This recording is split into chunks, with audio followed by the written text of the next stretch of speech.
नमस्कार दोस्तों, स्वागत है आप सभी को हमारे YouTube चैनल में। आपको ईपीएस 95 पेंशन के बारे में जानकारी बताएंगे। जो सरकार ने आज बहुत ही बड़ा तोहफा दिया। सरकार जैसे बताया जा रहा है कि ईपीएफओ को नियमों में किया बहुत बड़ा बदलाव। अब किसी भी बैंक से निकाल सकेंगे आप पेंशन के पैसे।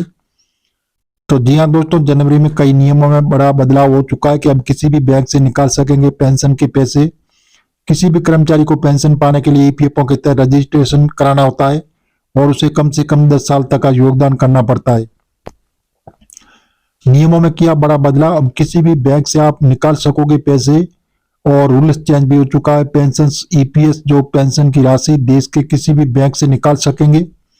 साल की शुरुआत में पेंशनधारियों के लिए अच्छी खबर आई। कर्मचारी भविष्य निधि संगठन जैसे एम्प्लॉय प्रोविडेंट फंड ऑर्गेनाइजेशन यानी ईपीएफओ ने पेंशन लेने के नियमों में बड़ा बदलाव किया और ईपीएफओ केंद्रीय पेंशन भुगतान प्रणाली सिस्टम को लागू कर दी। Central pension payment system CPS के लागू होने से पेंशन की राशि निकालना अब पहले से कहीं ज्यादा आसान और सुविधाजनक हो गया, जिससे 78 लाख से अधिक ईपीएस पेंशन को मिलेगा लाभ।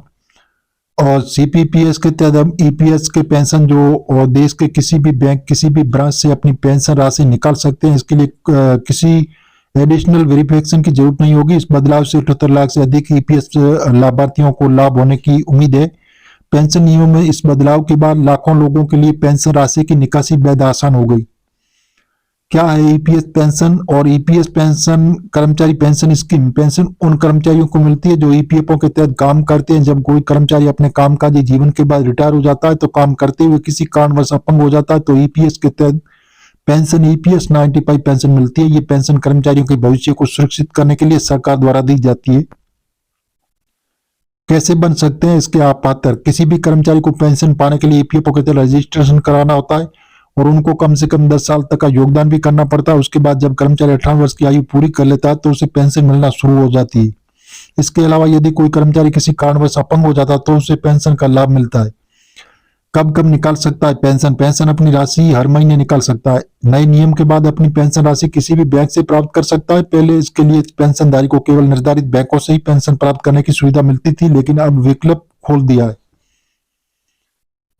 पेंशनधारियों के लिए बड़ी राहत है। नए बदलाव से पेंशनधारियों को बड़ी राहत मिलेगी और अपनी पेंशन राशि प्राप्त करने के लिए किसी प्रकार की दिक्कत नहीं होगी। इस कदम से ईपीएफओ सदस्यों को बहुत सुविधा होगी। उनकी काफी समय से भी बचेगा और क्योंकि वो किसी भी बैंक से अपनी पेंशन निकाल पाएंगे।